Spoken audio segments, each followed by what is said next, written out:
शांताकारं भुजंगशयनं पद्मनाभं सुरेशं विश्वाधारं गगनसदृशं मेघवर्णं शुभांगं लक्ष्मीकान्तं कमलनयनं योगिभिर्ध्यानगम्यं वंदे विष्णु भवभयहरं सर्वलोकैकनाथं।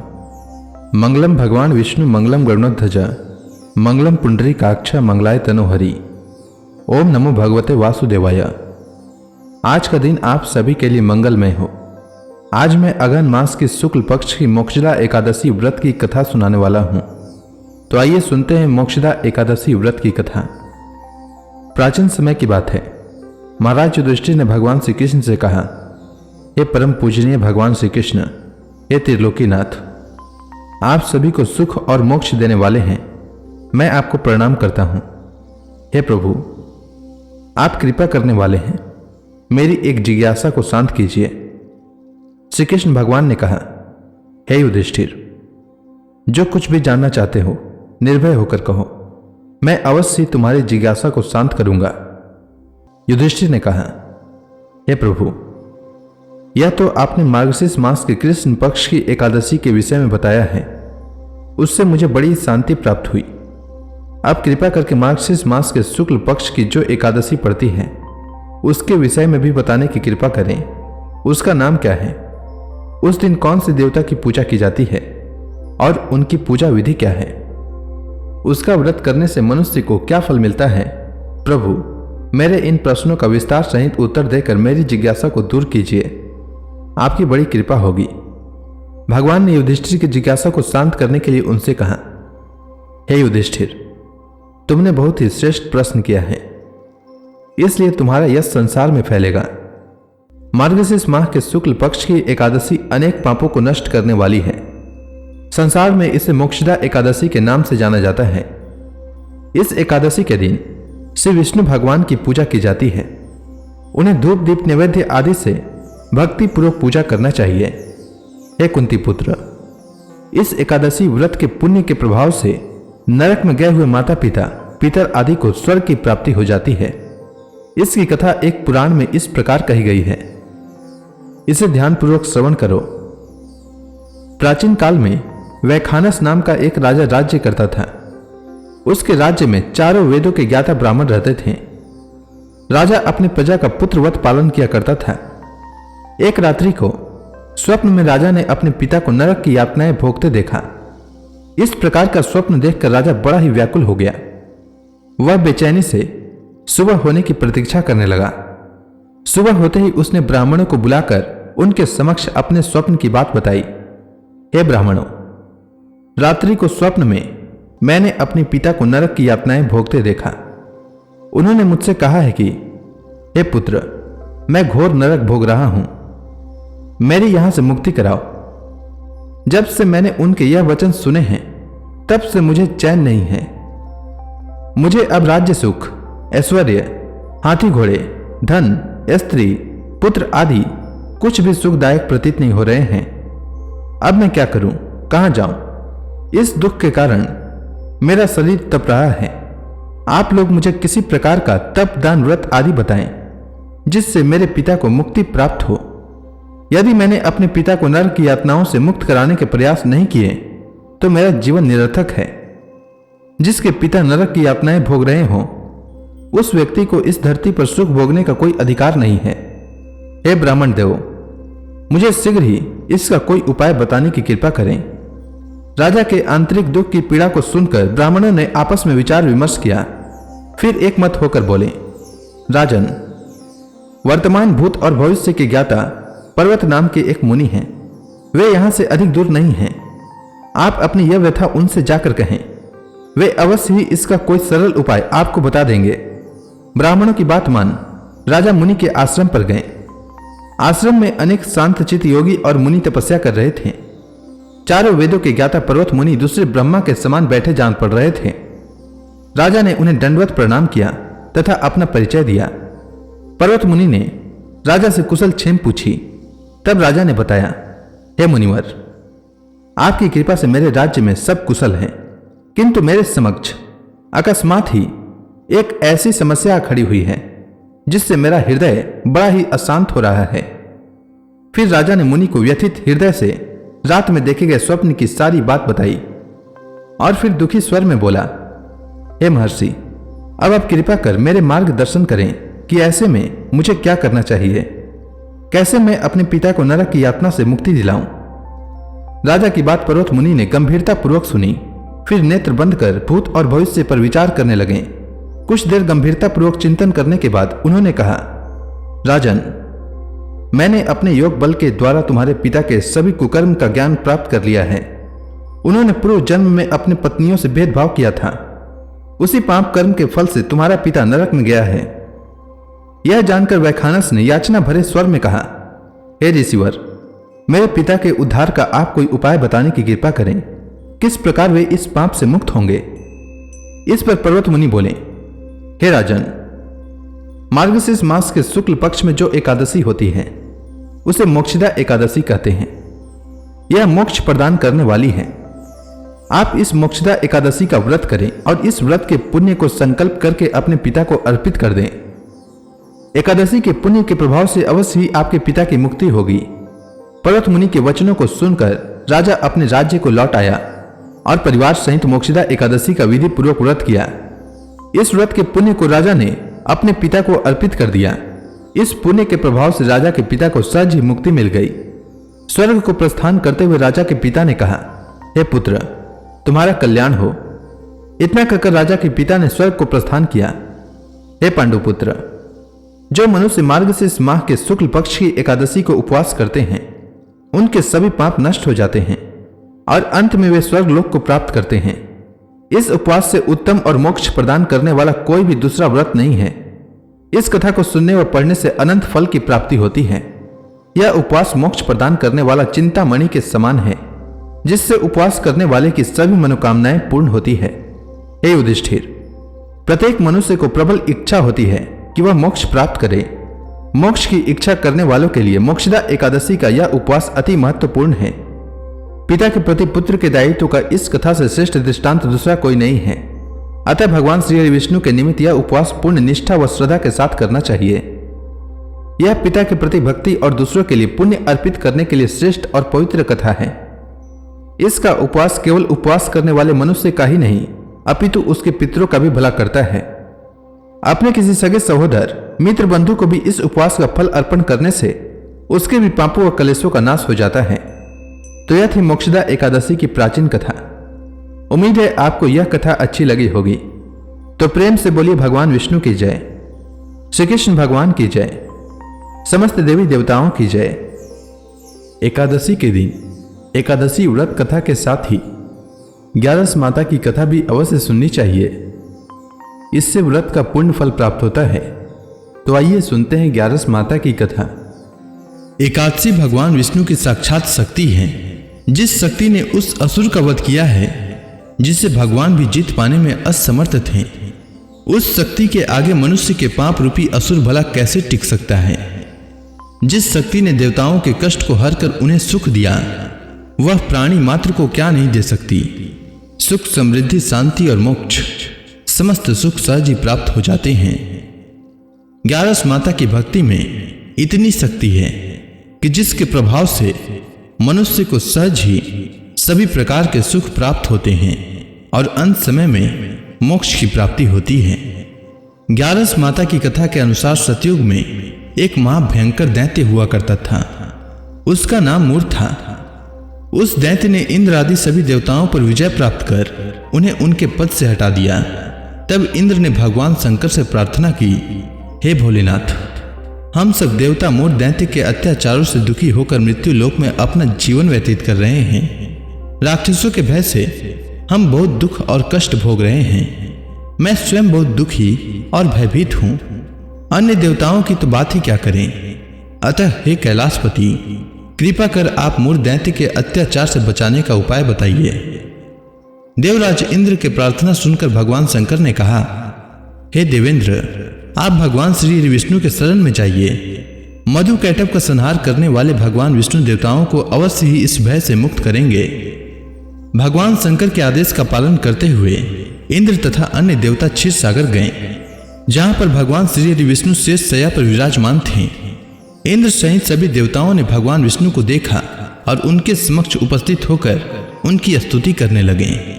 वे कहने लगे, हे तीनों लोकों के स्वामी, आप स्तुति करने योग्य हैं। हम सभी देवताओं का आपको कोटि कोटि प्रणाम है। हे दैत्यों के संहारक, हम आपकी शरण में हैं, आप हमारी रक्षा करें। हे त्रिलोकपति, हम सभी देवता दैत्यों के अत्याचार से भयभीत होकर आपकी शरण में आए हैं। इस समय दैत्यों ने हमें स्वर्ग से निकाल दिया है और हम सभी देवता बड़ी ही दयनीय स्थिति में मृत्यु लोक में विचरण कर रहे हैं। अब आप ही हमारे रक्षक हैं, हमारी रक्षा करें। हे जगन्नाथ, आप हमारी रक्षा करें। देवताओं की करुण पुकार सुनकर भगवान श्री हरि विष्णु बोले, हे देवगणों, वह कौन सा दैत्य है जिसने देवताओं को जीत लिया है? आप सभी देवगण किसके भय से पृथ्वी लोक में भटक रहे हैं? क्या वह दैत्य इतना बलवान है जिसने इंद्र सहित सभी देवताओं को जीत लिया है? तुम निर्भय होकर मुझे सब हाल बताओ। भगवान विष्णु के इस स्नेहमयी वचनों को सुनकर देवेंद्र ने कहा, हे प्रभु, प्राचीन काल में ब्रह्म वंश में उत्पन्न हुआ नाड़ी जंगम नाम का एक असुर था, जिसका मूर नामक एक पुत्र है, जो चंद्रवती नामक नगरी में निवास करता है, जिसने अपने बल से मृत्यु लोक और देवलोक को जीत लिया है और सब देवताओं को देवलोक से निकालकर अपने दैत्य कुल के असुरों को इंद्र, अग्नि, यम, वरुण और चंद्रमा आदि सभी को लोकपाल बना दिया है। वह स्वयं सूर्य बनकर पृथ्वी को तापता है और स्वयं मेघ बनकर जल की वर्षा करता है। अतः आप इस बलशाली भयानक असुर का संहार करके देवताओं की रक्षा करें। देवेंद्र के मुख से ऐसे वचन सुनकर भगवान विष्णु बोले, हे देवताओं, मैं आपके शत्रु का शीघ्र ही संहार करूंगा। आप सभी इसी समय मेरे साथ चंद्रवती नगरी चलिए। देवताओं की पुकार पर भगवान विष्णु तुरंत ही उनके साथ चल दिए। उधर दैत्यराज मूर ने अपने तेज से जान लिया था कि श्री विष्णु युद्ध की इच्छा से उसकी राजधानी में आ रहे हैं। अतः अपने राक्षस योद्धाओं के साथ वह भी युद्ध भूमि में आकर गरजने लगा। देखते ही देखते युद्ध शुरू हो गया। युद्ध शुरू होने पर अनगिनत असुर अपने अस्त्र शस्त्रों को धारण कर देवताओं से युद्ध करने लगे, किंतु देवता तो पहले ही डरे हुए थे। वह अधिक देर तक राक्षसों का सामना न कर सके और भाग खड़े हुए। तब भगवान विष्णु स्वयं युद्ध भूमि पर आ गए। दैत्य पहले से भी ज्यादा जोश में भरकर भगवान विष्णु से युद्ध करने लगे। वे अपने अस्त्र शस्त्रों से उन पर भयानक प्रहार करने लगे। दैत्यों के आक्रामक वारों को श्री हरि विष्णु अपने चक्र और गदा के प्रहारों से नष्ट करने लगे। इस युद्ध में अनेक दैत्य सदा के लिए मृत्यु की गोद में समा गए, किंतु दैत्यराज मूर भगवान विष्णु के साथ निश्चल भाव से युद्ध करता रहा। उसका तो जैसे अभी बाल भी बांका नहीं हुआ था। वह बिना डरे युद्ध कर रहा था। भगवान विष्णु मूर को मारने के लिए जिन जिन शस्त्रों का प्रयोग करते, वे सब उसके तेज से नष्ट होकर उस पर पुष्पों के समान गिरने लगते। अनेक अस्त्र शस्त्रों का प्रयोग करने पर भी भगवान विष्णु उससे जीत न सके। तब वे आपस में मल्ल युद्ध करने लगे। भगवान श्री विष्णु उस असुर से देवताओं के लिए सहस्त्र वर्षों तक युद्ध करते रहे, किंतु उस असुर से न जीत सके।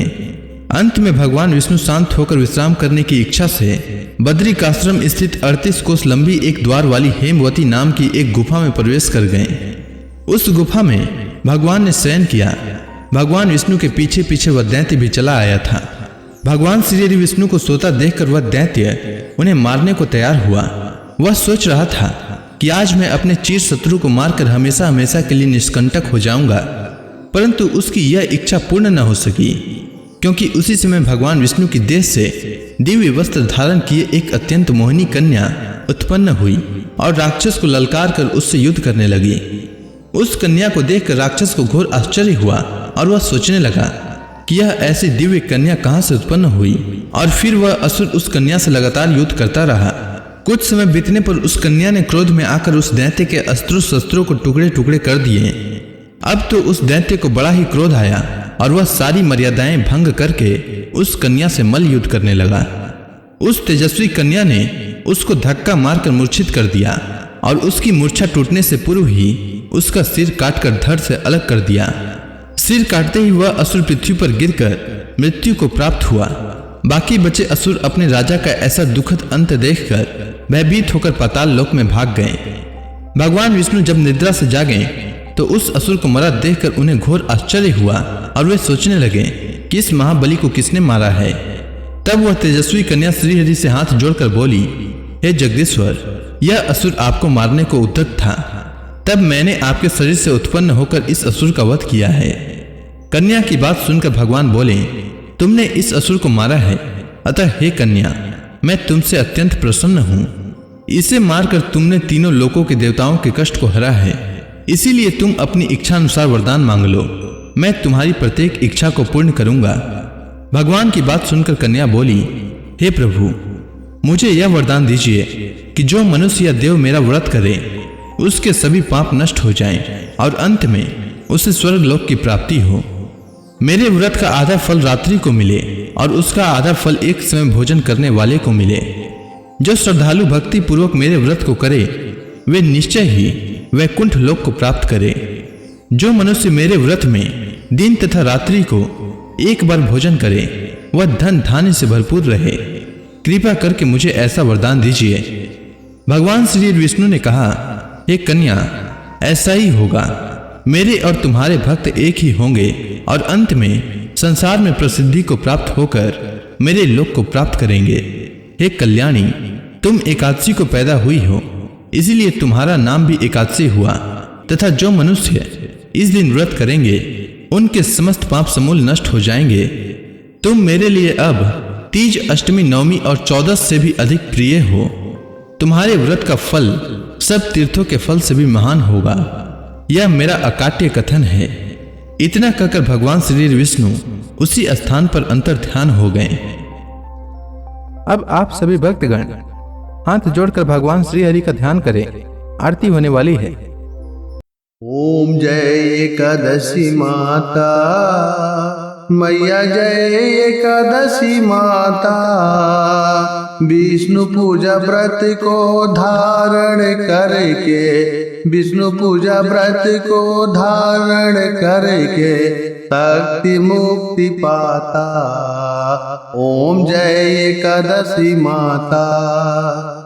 तेरे नाम गिनाऊं देवी, भक्ति प्रदान करनी,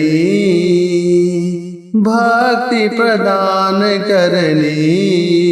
गण गौरव की देनी माता, गण गौरव की देनी माता, शास्त्रों में बरनी। ओम जय एकादशी माता। मार्गशीर्ष कृष्ण पक्ष की उत्पन्ना, विश्व तारणी जनमी, मैया विश्व तारणी जनमी। शुक्ल पक्ष में हुई मोक्षदा, शुक्ल पक्ष में हुई मोक्षदा, मुक्तिदाता बन के भरमी। ओम जय एकादशी माता। पौष के कृष्ण पक्ष की सफला नामक है। शुक्ल पक्ष में होए पुत्रदा, आनंद अधिक रहे। ओम जय एकादशी माता।